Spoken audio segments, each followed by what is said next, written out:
ఆంధ్రప్రదేశ్ రాజకీయాల్లో మరియు పోలీస్ శాఖలో తీవ్ర కలకలం రేపుతోన్న విజయవాడ గాదె సాయి కృష్ణ కేసు సరికొత్త మలుపు తిరిగింది. ఇన్నాళ్లు అదృశ్యం కేసుగా ఉన్న ఈ ఘటన చివరకు అత్యంత దారుణమైన కస్టోడియల్ డెత్ గా తేలింది. ప్రత్యేక దర్యాప్తు బృందం విజయవాడ కోర్టుకు సమర్పించిన రిమాండ్ రిపోర్ట్ లో షాకింగ్ నిజాలు బయటపడ్డాయి. అసలు కృష్ణలంక పోలీస్ స్టేషన్ లాకప్ లో ఆ 3 రోజులు ఏం జరిగింది, సాయి కృష్ణ ప్రాణాలు ఎలా పోయాయి, శవాన్ని ఏం చేశారు, అలాగే ఈ కేసులో 50 లక్షల డీల్ మాట్లాడినట్లు వస్తున్న ఆరోపణల వెనుక అసలు నిజమేంటి, ఈ పూర్తి వివరాలు ఈ వీడియోలో క్లియర్ గా తెలుసుకుందాం. రిమాండ్ రిపోర్టు ప్రకారం సాయి కృష్ణపై కొన్ని నాన్ బెయిలబుల్ వారెంట్లు ఉండడంతో విజయవాడ సిటీ పోలీస్ టీం మే 6వ తేదీన ప్రకాశం జిల్లా మార్కాపురంలో అతన్ని అదుపులోకి తీసుకుంది. అదే రోజు రాత్రి కృష్ణలంక సిఐ ఎస్ఎస్వివి నాగరాజుకు అప్పగించారు. చట్ట ప్రకారం ఏ నిందితుడినైనా 24 గంటల్లోగా కోర్టులో ప్రవేశపెట్టాలి. కానీ సిఐ నాగరాజు ఆ నియమాన్ని తుంగలో తొక్కారు. మే 6 నుండి మే 8 వరకు సాయి కృష్ణను చట్టవిరుద్ధంగా పిఎస్ లాకప్ లోనే బంధించారు. ఈ 3 రోజులు అతనిపై అత్యంత అమానుషంగా, క్రూరంగా 3rd డిగ్రీ టార్చర్ ఉపయోగించారు. పోలీసుల విచక్షణ రహితమైన దెబ్బల వల్ల అంతర్గతంగా తీవ్ర గాయాలు కారణంగా సాయి కృష్ణ లాకప్ లోనే ప్రాణాలు విడిచాడని సిట్ తన రిపోర్ట్ లో అఫీషియల్ గా నిర్ధారించింది. లాకప్ లో సాయి కృష్ణ చనిపోయాడని తెలియగానే సిఐ నాగరాజు తీవ్ర భయాందోళనకు గురయ్యాడు. ఎలాగైనా ఈ పాపాన్ని కప్పిపుచ్చుకోవాలని ఒక క్రిమినల్ లాగా ప్లాన్ చేశాడు. అందులో భాగంగా మే 1 నుండి జూన్ 1 వరకు కృష్ణలంక పోలీస్ స్టేషన్ లో రికార్డ్ అయిన సీసీటీవీ ఫుటేజ్ మొత్తాన్ని డివిఆర్ నుండి ఉద్దేశపూర్వకంగా డిలీట్ చేయించాడు. తాము విచారణ చేసినట్లు ఎలాంటి డిజిటల్ ఆధారాలు దొరకకూడదని సిఐ ఈ పని చేసినట్లు ఏపీ ఫోరెన్సిక్ ల్యాబొరేటరీ బృందం కనిపెట్టింది. సాక్ష్యాలను నాశనం చేయడంలో సిఐ నాగరాజే ప్రధాన సూత్రధారి అని పోలీసులు కోర్టుకు తెలిపారు. సాయి కృష్ణ చనిపోయిన తర్వాత ఆ శవాన్ని ఎవరికీ తెలియకుండా రహస్య ప్రాంతానికి తరలించారు.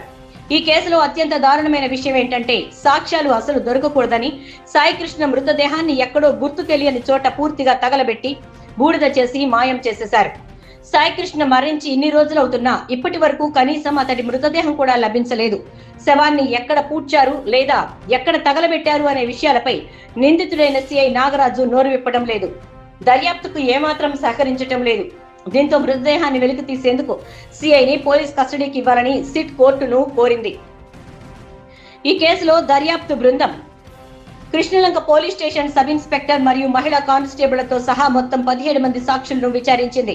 సాయి కృష్ణ మే 5 నుండి 8 వరకు లాకప్ లో ఉండడం నిజమే అని తోటి పోలీసులే స్టేట్మెంట్ ఇచ్చారు.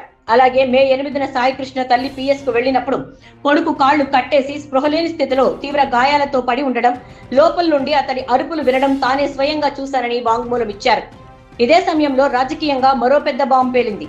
సాయి కృష్ణ కుటుంబంతో జనసేన పార్టీకి చెందిన ఒక స్థానిక నేత 50 లక్షల డీల్ మాట్లాడారని, పోలీసులతో రాజీ కుదుర్చుకోవాలని ఒత్తిడి తెచ్చారని ఆరోపణలు వచ్చాయి.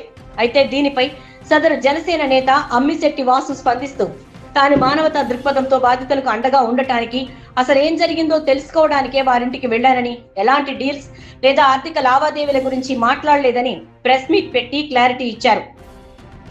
ప్రస్తుతం ఈ పొలిటికల్ అండ్ ఫైనాన్షియల్ యాంగిల్స్ పై కూడా పోలీసులు లోతుగా విచారణ జరుపుతున్నారు.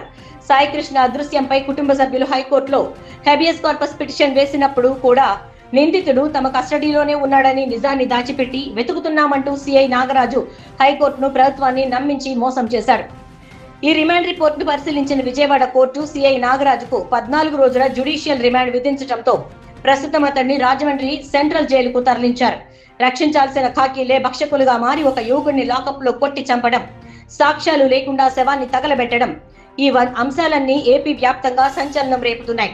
ఈ కేసులో తెర వెనుక ఉన్న రాజకీయ పెద్దలు ఎవరు, కస్టడీ మరణానికి కారణమైన మిగతా పోలీసులపై ఎలాంటి చర్యలు తీసుకుంటారు అనేది సిట్ దర్యాప్తులో పూర్తిగా తేలాల్సి ఉంది. దీనిపై మీ అభిప్రాయాన్ని క్రింద కామెంట్ చేయండి. మరిన్ని పొలిటికల్ అప్డేట్స్ కోసం మా ఛానల్ ని సబ్స్క్రైబ్ చేసుకోండి. Thank you.